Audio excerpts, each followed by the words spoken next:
Welcome to the Drum Set Therapy Podcast.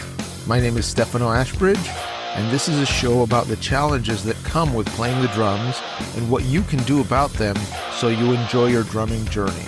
Visit drumlessonsinla.com for online and in-person drum coaching.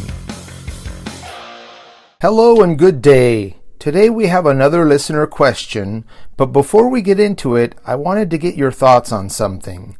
In general, I'd like to keep these podcast episodes somewhat short and brief, but I was listening to some previous episodes, and some of the quick tips are really short. They don't really elaborate on the topic. So I wanted to ask you, do you prefer the really short episodes, or would you like them to be a little longer? Message me at info@drumlessonsinla.com and let me know your thoughts. Okay, today's listener question is, can you talk about playing ahead and behind the beat? With any song, there is a general pulse, even if it's not explicitly stated like with a metronome.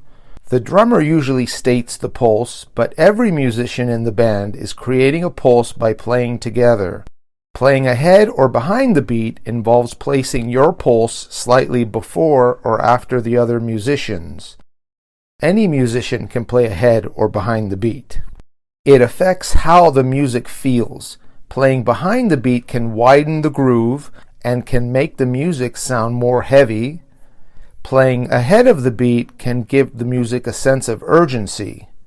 As a drummer, you could place your whole beat ahead or behind, but it's also common to just have the snare backbeat slightly behind. For an example of drumming behind the beat, listen to Since I've Been Loving You by Led Zeppelin. For an example of drumming ahead of the beat, listen to Message in a Bottle by The Police. The way I would advise starting to work on playing behind or ahead of the beat is to practice it with a metronome. This assumes that you have a good sense of time and can keep a steady pulse with the metronome. If not, work on playing to the beat dead on with the metronome before you practice working behind or ahead.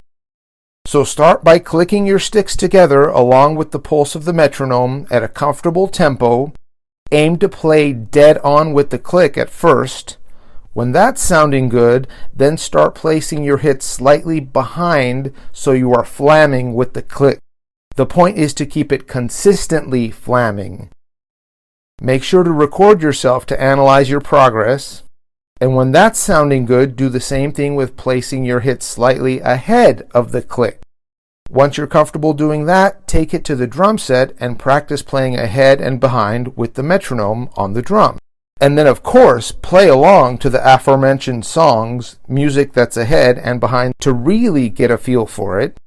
As I mentioned before, this has to do with playing in relation to the pulse that's being stated by the musicians. Therefore, it wouldn't work if all of the musicians were playing behind or ahead of the beat.